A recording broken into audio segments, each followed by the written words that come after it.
Bonjour, merci de nous retrouver pour la foi prise au mot. Toute cette semaine, nous parlons d'économie et des rapports entre l'Église et l'économie avec Louis Dutheillet de la Motte, qui est économiste et qui a travaillé sur la doctrine sociale de l'Église. Alors, Louis, maintenant, nous allons parler plutôt des salaires et de la place du salaire dans la doctrine sociale de l'Église. D'abord, que vient faire le salaire dans cette théorie? Alors, le salaire est très important dans cette théorie parce que c'est finalement le prix du travail de l'homme. Or, la seule chose qui est vraiment une valeur en soi-même, la théologie dira ontologiquement, selon l'être même de la chose, c'est l'homme. Tout le reste n'a de valeur que parce qu'il sert à l'homme. Mais la seule chose qui a une vraie valeur, c'est l'homme. Et donc, le salaire étant le prix du travail de l'homme, il est très important. Et il faut qu'il soit juste.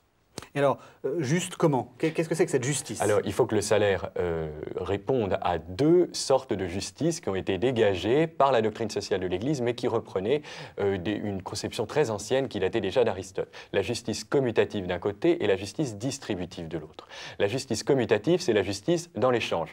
Si on donne 2 pommes contre une banane, le prix donc de la banane, c'est 2 pommes, c'est la justice commutative si c'est juste. Et la justice distributive, c'est la distribution. Quand on distribue une richesse entre différentes personnes, eh bien, il faut le faire selon leurs différents droits à cette richesse, leurs mérites, et on le fera donc suivant la justice distributive. Et le salaire va devoir respecter ces deux sortes de justice.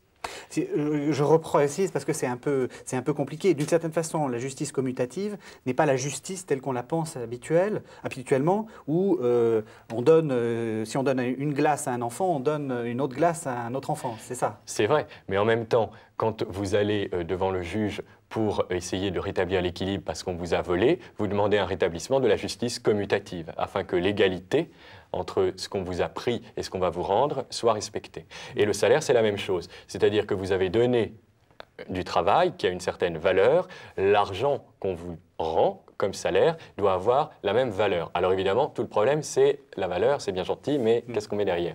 Alors, la valeur de l'argent, ce sera le pouvoir d'achat, dira-t-on. Et la valeur du travail, c'est la valeur de sa production. C'est-à-dire que pour l'Église, depuis toujours, c'est la valeur de la chose et non pas la valeur de la personne, ce qui interdit déjà toute discrimination. À travail égal, salaire égal. C'est déjà un premier point acquis pour tout le monde, mais enfin qui est repris dans cette doctrine. Qui n'est pas le cas actuellement. Enfin, je veux dire, par exemple, entre les hommes et les femmes, on sait que les salaires ne sont pas les mêmes. Par exemple. Ouais. Donc ça milite pour une plus stricte égalité entre les travaux, donc entre les salaires. Et donc, le juste salaire se fait par rapport à la chose et par rapport à l'utilité qu'elle a, la façon dont elle sert les hommes. C'est-à-dire que si vous produisez quelque chose qui ne vaut rien, ce travail ne vaut rien.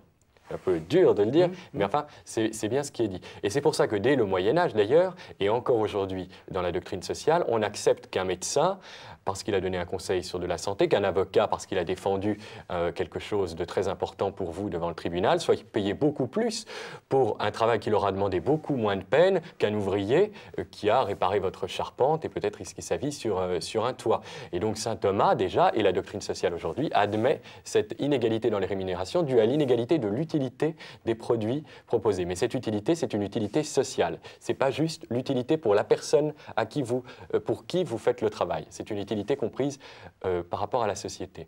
Et le deuxième déterminant du juste salaire, ce sera les coûts. C'est-à-dire qu'il faut que ce salaire couvre le coût de l'ouvrier, c'est-à-dire sa vie, et donc soit suffisant pour faire vivre décemment l'ouvrier et sa famille.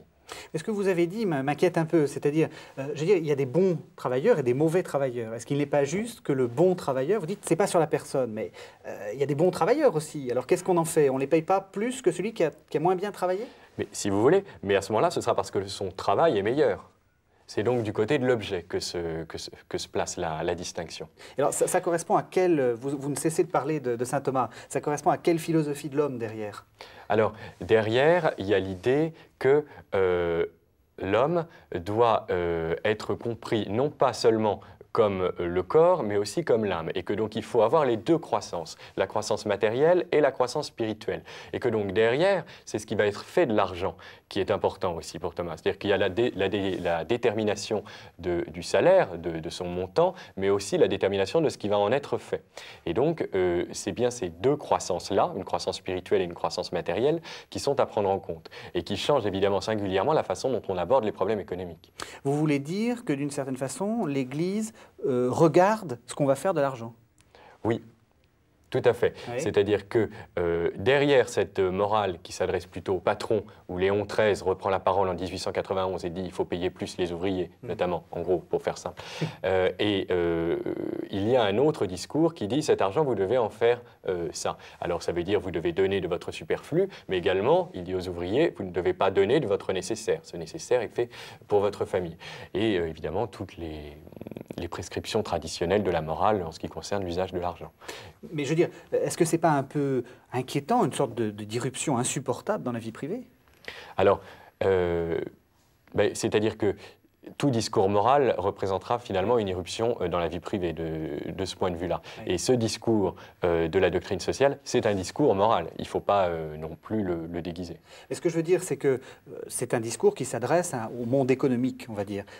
Comment est-ce qu'il peut le recevoir? Puisqu'il y a quand même une idée forte qui est qu'une fois qu'on vous a donné votre salaire, on ne regarde pas à ce que vous en faites. Et ce serait insupportable, ce serait un retour du paternalisme, si le patron venait vous dire « Ah, mais vous n'avez pas le droit d'utiliser l'argent que je vous donne. » Tout à fait. Et d'ailleurs, cet aspect a été beaucoup moins développé dans la doctrine sociale parce que finalement, il est traditionnel et il s'adresse à la personne qui reçoit l'argent. Et pas tellement à des considérations économiques. Ce qui est important pour la doctrine sociale, c'est le travail en lui-même. Son salaire, évidemment, la façon dont il est rémunéré, mais aussi le travail, puisque le travail, c'est conçu comme quelque chose qui touche un objet, qui va produire quelque chose d'utile, mais aussi un sujet. Et d'une certaine façon, le bon travail, c'est celui qui va produire un bon objet, mais qui va aussi permettre l'épanouissement de celui qui le fait. De cette façon-là qu'on a eu des tas de discours, pas tellement depuis le Vatican, mais des évêques contre certaines formes de travail à la chaîne qui, certes, produisaient plus, mais en même temps produisaient moins bien du côté du travailleur. Alors, on oppose souvent le salaire et les profits. Est-ce que l'Église a quelque chose à dire sur le profit? Alors, le profit, d'abord, c'est très difficile pour la théorie économique à définir. Quand vous avez un chiffre d'affaires, c'est tout ce que vous avez vendu, ça c'est clair, on le voit. Ensuite, ce chiffre d'affaires, il va servir à payer les salaires, alors il faut le faire justement. Ensuite, à payer tout ce qui a été utilisé pour faire la production. Et ensuite, à payer le capital, les machines. Ce capital n'étant pas rémunéré lui-même, on ne rémunère pas une machine, mais les propriétaires et donc notamment, actuellement, les actionnaires. Et souvent, ce qui dépasse par rapport aux justes rémunérations, aux rémunérations qu'on avait notamment l'habitude de faire, part pour les actionnaires ou part pour de l'investissement.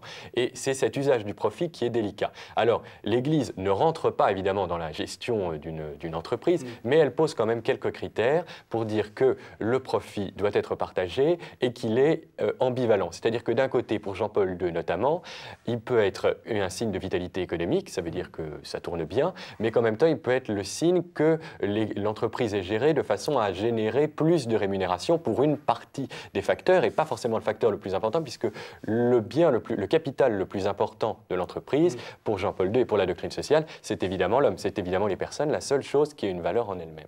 Et alors, concrètement, qu'est-ce qu'il propose ? Alors, l'objectif de tout ce discours de la doctrine sociale, ça n'est pas d'enfermer l'économie dans un système rigide où il y aurait des prescriptions très claires. C'est plutôt de poser des cadres suivant lesquels on va pouvoir dire si on est dans un système qui est juste ou pas. C'est-à-dire qu'on parlait du juste salaire, en réalité, ces éléments de réflexion servent plutôt à déterminer quel salaire est injuste et pas à savoir très précisément quel salaire est juste dans telles conditions. Donc, aucun des textes, pour le moment, n'a proposé une manière précise de partager les profits, sachant que historiquement, on a un partage 2 tiers, 1 tiers, entre 2 tiers pour le travail et 1 tiers pour le capital, qui s'est fait et autour duquel on varie. Mais évidemment, il n'y a pas de pourcentage marqué dans une encyclique. Alors, en vous écoutant, il y a quelque chose qui me frappe, c'est que j'ai du mal à savoir si l'Église est plutôt du côté du capital ou plutôt du côté des ouvriers. Vous voyez, j'essaie de réintroduire ça dans une opposition classique à la française. Bon. Oui. C'est très compliqué. Alors, si c'est pour savoir si elle est du côté des machines ou des hommes, c'est très clair, c'est tout du côté des hommes. C'est-à-dire que la personne est la seule chose qui a de la valeur, c'est la chose la plus importante, et c'est pour ça que le salaire est un prix tellement particulier. Mais en revanche, si c'est pour dire est-ce que dans l'affrontement entre le capital ou le travail, elle prend parti, pas tellement. C'est-à-dire que suivant la justice, elle dira c'est vous qui ne donnez pas assez ou c'est vous qui ne donnez pas assez. Par exemple, aujourd'hui, quand Léon XIII reprend la parole, elle condamne les patrons, elle condamne les patrons. Au Moyen-Âge, c'était plutôt les ouvriers et les corporations qui tiraient trop sur la ficelle. Merci Louis.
bonjour, bienvenue dans La Foi prise au mot. Nous consacrons toute cette semaine notre émission au rapport entre l'Église et l'économie grâce à Louis Dutheillet de la Motte, qui est économiste et qui a travaillé sur la doctrine sociale. Alors Louis, maintenant nous allons parler d'une question très débattue dans la doctrine sociale, qui est la question du syndicat, puisque la doctrine sociale s'occupe des syndicats.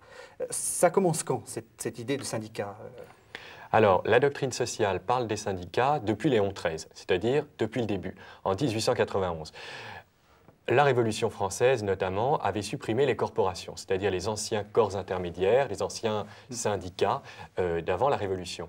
Et en 1891, c'est une question épineuse de savoir encore en Europe si on autorise les syndicats ou pas, le droit de grève ou pas. Et la question sociale est vive. Et Léon XIII commence par faire une rédaction de Rerum Novarum où il autorise les syndicats et au dernier moment lui-même change le dernier jet en autorisant les syndicats non plus seulement de patrons et d'ouvriers, mais aussi seulement de patrons ou seulement d'ouvriers, ce qui était le point important à l'époque. Oui, parce que les corporations, il faut l'expliquer, les corporations du Moyen-Âge dont vous parliez, c'était en fait par branche d'activité, et donc patrons et ouvriers étaient plus ou moins ensemble. Tout à fait. C'est-à-dire c'était surtout un lieu de concertation, on fixait les prix, et c'était pour réguler, puisqu'on n'avait pas encore de véritable, on n'avait pas du tout même de concurrence comme on l'entend aujourd'hui, on avait ces lieux de régulation. Ça disparaît avec l'essor de l'économie libérale, avec la Révolution, et du coup, il y a un vide qui se crée, un corps intermédiaire qui manque.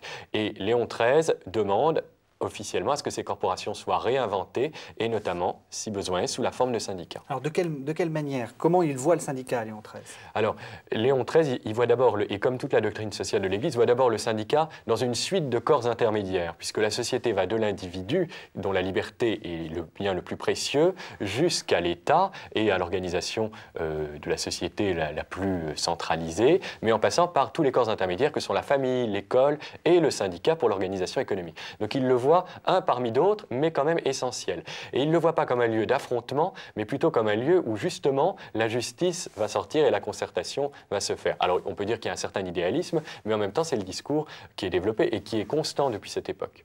Alors, justement, on dit souvent que le syndicat, c'est le lieu important de la lutte sociale. Vous semblez le ranger parmi les autres corps. C'est un corps intermédiaire comme ça, parmi d'autres. Alors, quand il autorise le syndicat, notamment le syndicat juste d'ouvriers, Léon XIII a bien conscience de ça, mais il considère que c'est nécessaire. Pourtant, il a toujours condamné, et tous ses successeurs le feront, toute doctrine économique qui se fonderait sur la lutte des classes, c'est-à-dire qui prendrait le fait que les patrons s'opposent aux ouvriers et les ouvriers aux patrons comme un point de départ et essaierait de construire un système dessus.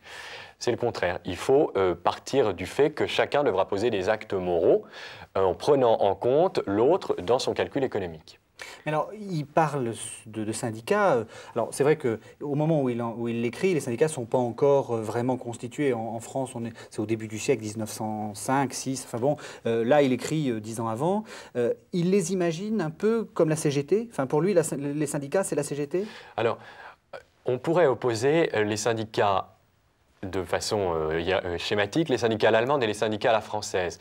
On a souvent dit que les syndicats à la française avaient besoin de descendre dans la rue avant de signer le compromis, alors que chez les Allemands, ce serait le contraire. La vision de Léon XIII serait plutôt à ce moment-là la vision allemande. Le problème du syndicat, c'est aussi sa représentativité, le fait que dans l'idée de Léon XIII, ce syndicat, il garde cette caractéristique de la corporation que tout le monde est dans le syndicat. Or évidemment, ce n'est pas le cas actuellement dans les syndicats, notamment en France. Donc il y a des différences entre la vision idéale et proposée par la doctrine sociale et la façon dont ça s'est incarné dans l'économie au XXe siècle. Et justement, ça évolue au temps enfin, puisque là où on était à Léon XIII, oui. On est au temps... Enfin, il y a d'autres papes. Ils ont changé cette idée ou pas? Alors, tous les documents de la doctrine sociale et donc tous les papes qui ont écrit sur ce sujet ont réaffirmé le fait que les syndicats étaient très importants.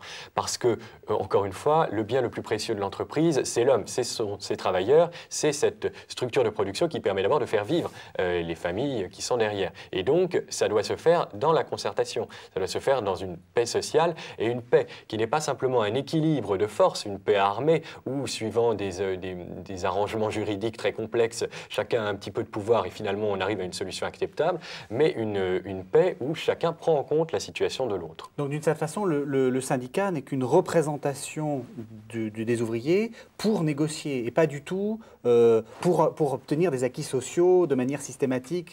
C'est ça. Ça dépend de la situation, parce qu'à l'époque de Léon XIII, par exemple, les acquis sociaux à obtenir de façon systématique, c'était quand même bien ce qu'il cherchait. Aujourd'hui, peut-être il faut lire différemment des textes moins catégoriques sur ce genre de sujet. Mais en même temps, la doctrine sociale est un texte qui est fait par le Vatican, par le pape, qui fait remonter des tas d'observations qui partent de tous les évêchés du monde et s'adresse pour des situations très diverses dans le monde entier. Il ne faut pas la lire juste par rapport à la situation française ou même européenne. Vous parlez de syndicats, moi, ça me fait penser aux syndicats les plus célèbres, qui sont les syndicats communistes. Quelle est la vision, finalement, de la doctrine sociale et donc de la papauté par rapport au communisme, à cette revendication de la communautarisation des biens de production? Alors, ça a été une condamnation très ferme et dès le départ. Non pas que dans les aspirations communistes, il n'y ait pas certaines vérités qui aient été proclamées fortement et que ce n'était pas un bien, mais ce point de la communautarisation des biens de production a été immédiatement condamné déjà par Léon XIII, parce que la propriété est considérée comme de droit naturel. Et ça, depuis très longtemps, déjà saint Thomas d'Aquin. Alors, il faut apporter deux suppléments d'information à cette vérité qu'ils ont dit. C'est que, un, c'est la propriété qui est de droit naturel et non pas sa forme. Il peut donc y avoir certaines limitations qui lui sont apportées, qui sont nécessaires. Donc des négociations, pardon, je vous coupe, des négociations sont possibles. Tout à fait. Et notamment, par exemple, l'État a parfois le droit d'exproprier. Bon, ça n'a jamais été... il n'y a pas de dogme de la propriété privée au sens où certains l'entendent. Mais pourtant, la propriété est un droit naturel. Mais il y a aussi le fait qu'il faut conjuguer la propriété privée avec la destination universelle des biens. Et que donc, certes, la propriété est privée, c'est un espace de liberté, d'initiative personnelle, mais en même temps, la terre a été donnée à tout le monde. Et donc, la justice distributive demande que certaines illégalités ne soient pas franchies.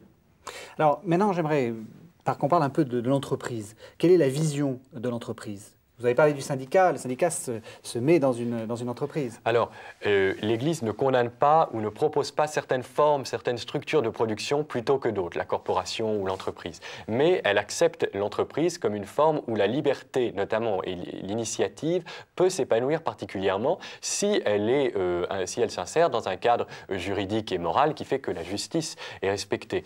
En même temps, l'entreprise répond à ce désir de propriété dont nous parlions à l'instant. Donc, elle est acceptée dans certaines conditions, mais elle n'est pas forcément le seul moyen, la seule structure de production qui est acceptable. D'autres monopoles, dans certaines situations, seront préférables. Qu'est-ce qu'elle propose, justement? Parce qu'on a l'impression que l'entreprise, telle qu'on la conçoit dans le monde capitalistique, est la fin et le sommet de la vie économique. Est-ce qu'elle a des propositions ou pas?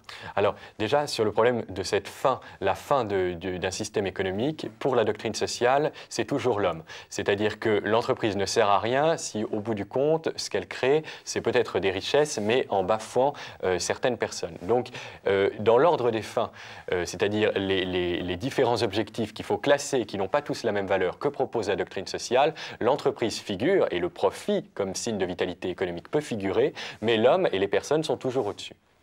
Est-ce qu'elle envisage une entreprise spécifiquement chrétienne ou un syndicat spécifiquement chrétien?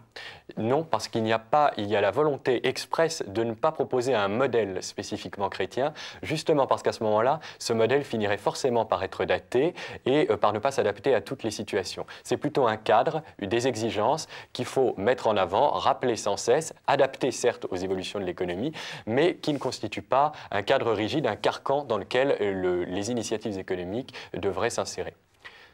Merci Louis.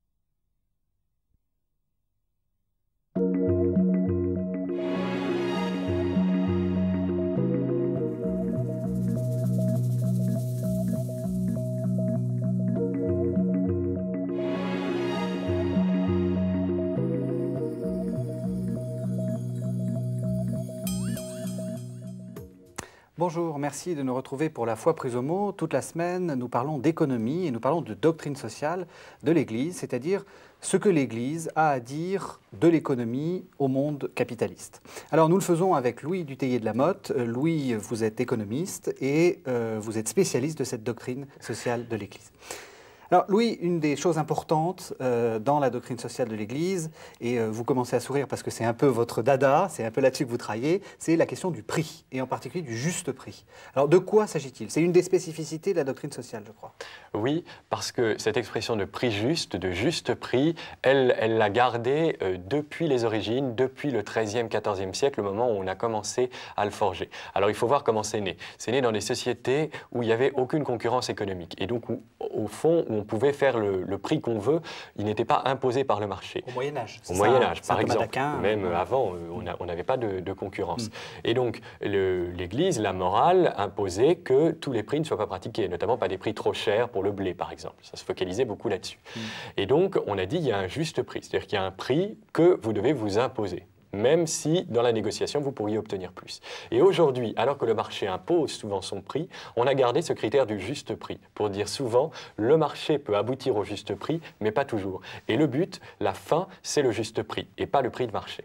Alors, quelle justice ensuite doit respecter ce prix? C'est tout le problème. Donc il y a d'un côté la justice commutative et de l'autre la justice distributive. On en avait déjà parlé. On en avait déjà parlé. Réexpliquez-le. Donc si vous échangez par exemple votre stylo contre quelques fruits, vous allez échanger un stylo contre 2 pommes et quelques carottes. Le prix, c'est-à-dire le nombre de carottes que vous allez avoir contre le stylo, doit respecter la justice commutative. Autrement dit, ce que vous échangez, le stylo, doit valoir autant que ce que vous recevez, les carottes. La valeur du stylo doit être égale à la valeur des carottes. Cette valeur, c'est l'utilité que représente le bien que vous échangez. Une utilité sociale, c'est-à-dire une utilité notamment qui prend en compte les coûts sociaux.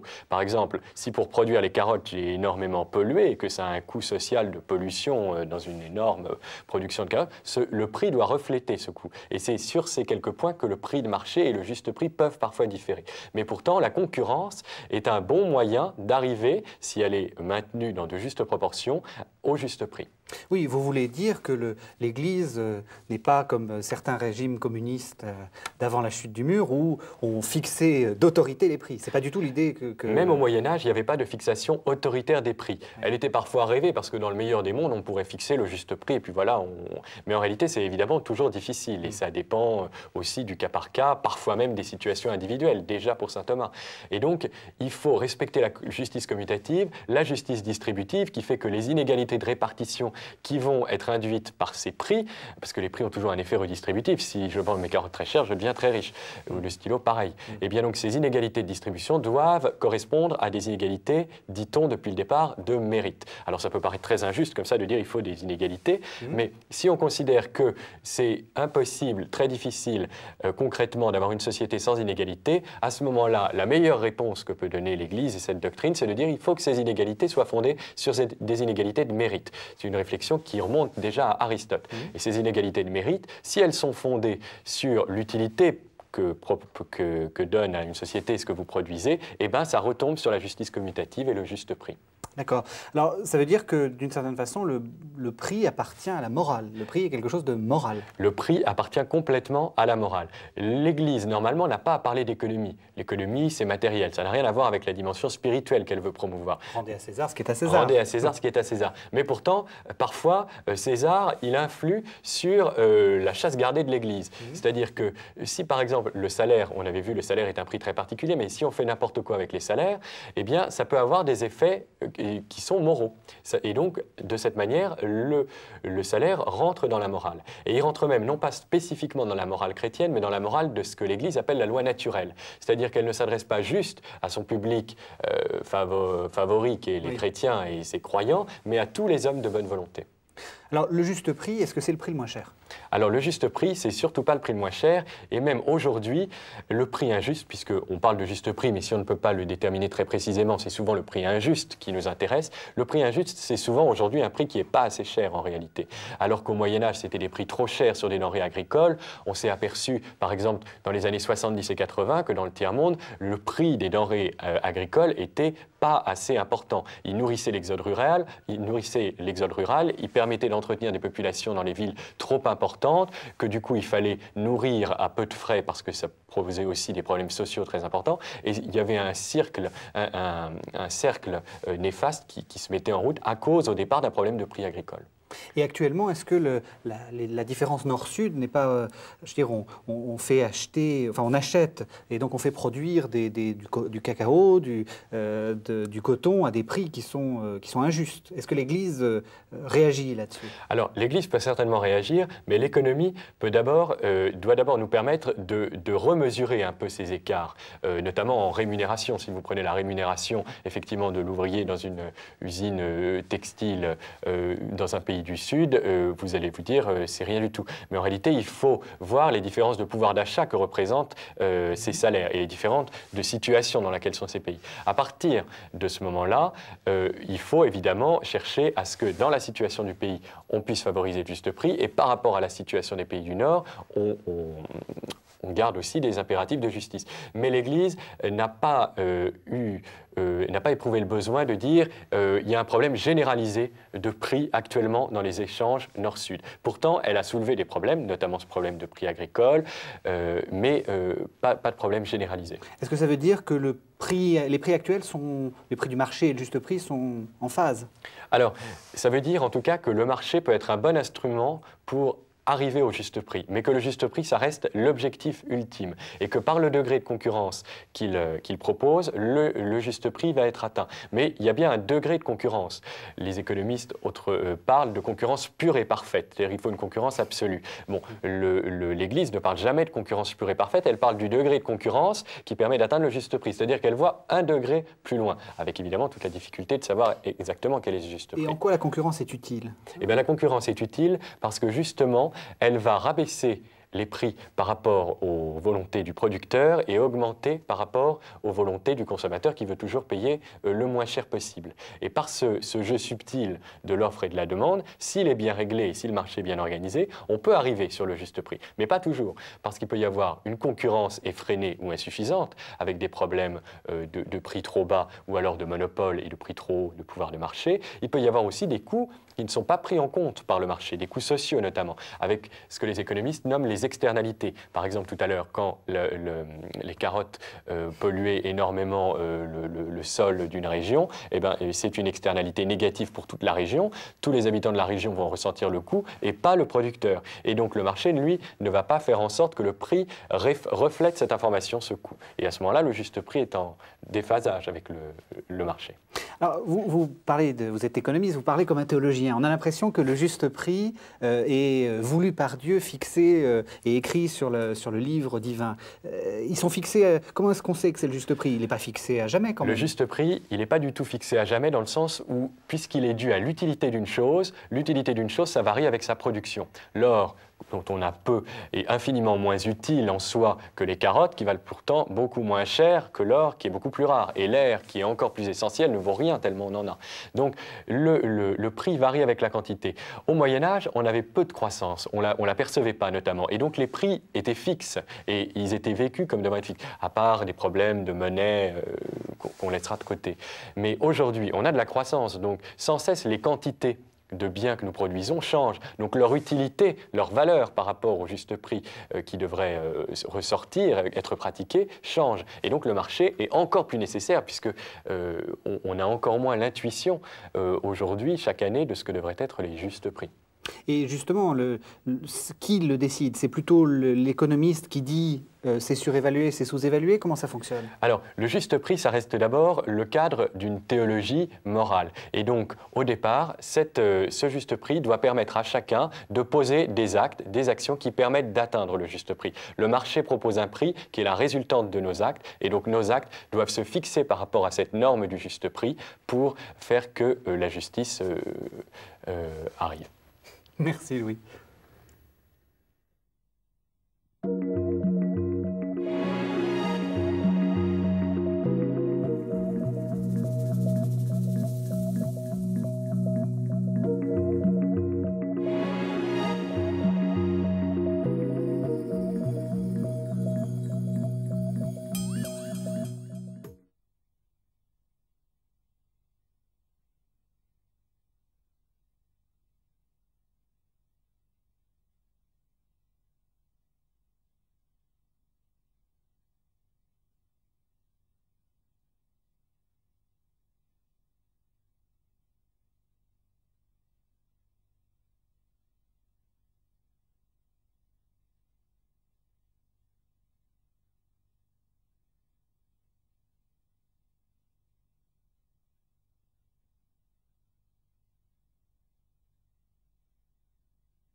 Bonjour, merci de nous retrouver pour La Foi prise au mot. Toute la semaine, nous avons parlé économie avec Louis Dutheillet de la Motte, qui est spécialiste de la doctrine sociale et donc qui nous a expliqué quelle était cette doctrine sociale.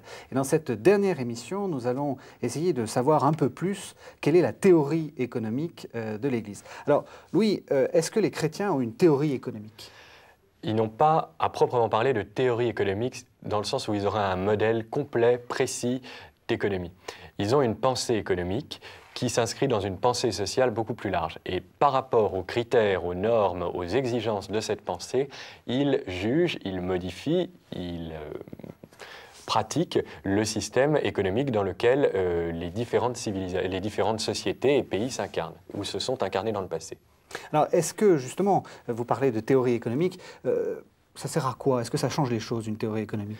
Alors, la théorie économique, ça sert d'abord normalement à comprendre. C'est son aspect proprement positif, dit-on quand on parle des sciences. Positif, c'est-à-dire que les choses sont ainsi et on va les comprendre comme ça. La loi de la gravité, on va essayer de comprendre des soi-disant lois de l'économie. Et donc, quand on comprend mieux, on agit mieux. Par exemple, aujourd'hui, on éviterait probablement certains mécanismes qui ont engendré la terrible crise des années 30. Pourtant, à partir du moment où on a un modèle économique, c'est quelque chose sur lequel on peut agir, l'économie. On peut faire de la politique économique, on peut changer un système. Et donc, si on crée un modèle dans lequel tout va pour le mieux, dans le meilleur des mondes, et bien après, on va essayer de transformer la société par rapport à ce modèle pour améliorer les choses. Et à ce moment-là, l'économie devient normative, c'est-à-dire qu'elle pose des normes, des fins, des buts à atteindre pour que ça se passe le mieux possible. Par exemple, la concurrence sur un marché, par exemple, certaines législations ou contrôles de marché, au contraire, donc, etc. il y a une sorte d'intervention, c'est-à-dire qu'elle observe et en même temps, il y a une sorte d'ajustement. L'économie se conçoit quand même comme une science positive, mais parfois elle a des aspects normatifs. C'est-à-dire qu'on va proposer des solutions par rapport à ce qu'elle dit. Et à ce moment-là, la doctrine sociale, elle, se pose complètement comme normative. C'est-à-dire qu'elle dit, sur ces plans-là, il faut absolument que ce soit comme ça. Par exemple, la propriété privée, il me la faut absolument. D'autres choses, elle les condamne complètement. Alors, justement, cette pensée économique dont vous parlez, en fait, on va essayer d'en faire un peu l'histoire. Je trouve que c'est intéressant de voir pourquoi on dit ça. Vous faites remonter ça à Aristote, donc avant le christianisme. Alors, on peut faire remonter ça, notamment c'est-à-dire que les thèmes qui ont été développés par les chrétiens, par les pères de l'Église, et ensuite par saint Thomas, saint Albert et tous leurs successeurs, et les papes, et aujourd'hui dans la doctrine sociale, eh bien, au départ, ils ont pris une de leurs sources importantes, c'était Aristote, la philosophie d'Aristote qu'on a redécouverte et relue notamment au XIIIe siècle. Alors, qu'est-ce qu'elle avait, en quoi elle parlait d'économie, Aristote? Il faut partir d'abord d'une situation fictive où on ferait un échange entre ma production et la vôtre et pour ça, une négociation que nous aurions fixerait un prix entre le fruit de mon travail et le vôtre. Simplement, donc c'est comme ça que ça a dû se passer au départ. Simplement, il est vite apparu que de très grandes injustices pouvaient sortir de cette négociation bilatérale, puisque à ce moment-là, vous pouviez profiter du fait que vous étiez le seul à produire quelque chose pour le vendre très très cher, du fait que celui avec lequel vous négociez en avait extrêmement besoin pour le lui vendre encore plus cher, etc. Et donc, il y a très rapidement eu des réactions. Et ces réactions, on les trouve notamment chez Aristote, qui le premier parle de cette justice commutative dont nous avons déjà parlé, et donc d'un juste prix. C'est-à-dire que vous ne pouvez pas fixer le prix par négociation, suivant le rapport de force qui s'installe entre vous. Ce rapport de force, il n'est valable finalement que quand il est à grande échelle, concurrentiel. Et à ce moment-là, c'est un vrai rapport de force, mais d'égalité des forces. Si jamais nous sommes deux, comme ça a été le cas avant, eh bien il fallait fixer un juste prix que nous avions à respecter. Et c'est sur cette base que va se construire toute la pensée économique de l'Église. Et pourquoi saint Thomas reprend ça? Alors, saint Thomas reprend ça parce qu'entre-temps, on a eu le droit romain. Et le droit romain, lui, il est parti exactement à l'opposé de la direction d'Aristote. Et à une exception près, il a dit le prix qui est légal, c'est le prix qui ressort de la négociation entre l'acheteur et le vendeur. Et donc, tout prix finalement qui a été accepté et légal. Alors, il y avait quelques exceptions rares, mais donc on retournait dans ce système où la négociation bilatérale était... Un capitalisme sauvage, d'une certaine façon. Oui, mais c'est même pas une raison de... Il n'y a même pas un problème de capitalisme ou non, c'est juste que c'est ça. Enfin, le pauvre paye le pain plus cher parce qu'il a faim, donc il ne peut pas attendre. Et donc, finalement, c'est comme ça que l'esclavage aussi s'est perpétué, etc. Et donc, le droit romain avait remis en avant ces conceptions du prix. Et saint Thomas et l'Église, eux, avec les pères de l'Église derrière, vont dire non, pas du tout. Si vous êtes deux, vous n'allez pas négocier le prix, c'est ce prix-là. Évidemment, il n'y avait pas de marché comme on les connaît aujourd'hui. Mais il y avait donc ce juste prix. Et ce juste prix, l'Église l'a gardé dans son discours. Et ensuite? Alors, les choses ont changé au moment où on a voulu laïciser l'économie, laïciser la société, et notamment à partir de la philosophie des Lumières du XVIIIe siècle. À ce moment-là, on ne peut plus concevoir que les échanges économiques, la société, la légitimité du pouvoir, tout ça, ça se fasse tout le temps par rapport à Dieu et par rapport à la morale. Et donc, on essaye de le fonder sur quelque chose qui émane de la société même. Et c'est à ce moment-là qu'on a recours au concept du contrat, et qu'on a du contrat partout, les fameuses philosophies du contrat social, le contrat chez Smith, la négociation bilatérale revient. Smith, Smith, c'est donc cet économiste qui, à la fin du XVIIIe, a écrit cet ouvrage de la richesse et des nations, qui analyse, qui fonde le libéralisme économique en disant que si jamais chacun fait dans son coin un petit calcul de maximisation, c'est-à-dire essaye de maximiser son utilité ou son profit, sa petite situation personnelle, qu'il soit altruiste ou non d'ailleurs, eh bien si chacun fait ça, si chacun agit selon son égoïsme, on va avoir la meilleure situation possible. C'est la meilleure intuition du fait que le marché concurrentiel peut aboutir au juste prix. Mais en même temps, c'est la proclamation du fait que de l'égoïsme de chacun des acteurs peut résulter le bien commun. Et ça, l'Église, évidemment, ne peut pas l'accepter.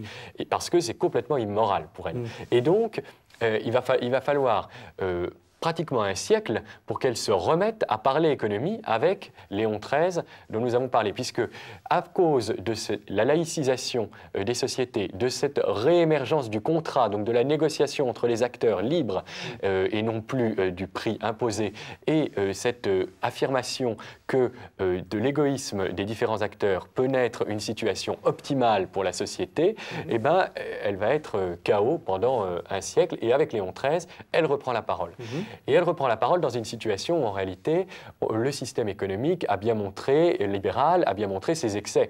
Et que si jamais tout était laissé à volo dans la négociation bilatérale, dans le contrat de travail négocié juste entre un patron et un ouvrier, eh bien le rapport de force était tellement inégal qu'on arrivait à une situation qui était manifestement injuste. Donc elle intervient à un moment où justement on se rend compte des excès de tout ça, elle intervient au bon moment finalement. Elle intervient peut-être un peu tard, parce qu'il faut du temps pour mûrir ça, notamment parce qu'il y a eu le choc de la Révolution française et la fin des religions d'État, etc., donc, notamment en France. Et donc, elle intervient quand même un siècle plus tard, mais elle reprend la parole avec Léon XIII. Et elle dit, et notamment Léon XIII dit, que l'ouvrier et le patron négocient tant qu'ils voudront leur contrat de travail, je m'en fiche. Pour moi, il y a un juste salaire et c'est celui-là qu'il faut respecter. Et quand bien même l'ouvrier accepte de bon cœur, parce qu'il est dans une situation de nécessité, le salaire que lui propose le patron à l'époque, si ce salaire est inférieur à ce que la justice dont parle Léon XIII demande, eh bien c'est considéré comme immoral. Et alors, est-ce que depuis Léon XIII, ça évolue? Alors, depuis Léon XIII, on a donc repris la parole et on a eu cette formidable adaptation du thomisme ancien du XIIIe et XIVe siècle, de la philosophie de saint Thomas, à la situation des temps modernes en 1891 avec Léon XIII. Alors depuis, les changements ont été plus petits. Mais sur les principes, rien n'a changé, comme rien n'avait changé depuis saint Thomas finalement. Sauf sur un point très particulier, le taux d'intérêt, parce que la situation avait radicalement changé. Mais depuis cette époque, eh bien, les ajustements ont été minimes, mais réels. C'est-à-dire que la situation économique évoluant, eh bien, le discours a évolué. La doctrine sociale s'est adaptée. Notamment, le grand choc de la décolonisation, de l'émergence de rapports économiques nord-sud véritablement libres, ont créé des tas de nouveaux problèmes auxquels, depuis Paul VI, l'Église tente d'apporter, sur lesquels l'Église tente d'apporter des éclairages. Pas forcément des solutions, mais des éclairages. Et en tout cas, des injonctions. Alors, dernière question. Est-ce que cette doctrine sociale est écoutée? Est-ce qu'elle est efficace? Alors, elle est importante en termes de texte, elle est importante en termes d'influence sur la pensée de l'Église, parce qu'elle est nouvelle et la pensée sociale est beaucoup plus importante aujourd'hui, mais elle est peu enseignée et peu connue. Et c'est souvent quelque chose dont se plaignent les textes, dont se plaignent les papes, dont se plaint l'épiscopat, c'est que cette doctrine sociale, c'est une belle construction théorique, mais pour l'instant, elle est peu mise en pratique de la part des acteurs économiques et notamment les plus importants. Donc il y a du travail pour vous. Et il y a du travail pour tout le monde. Merci Louis. Merci.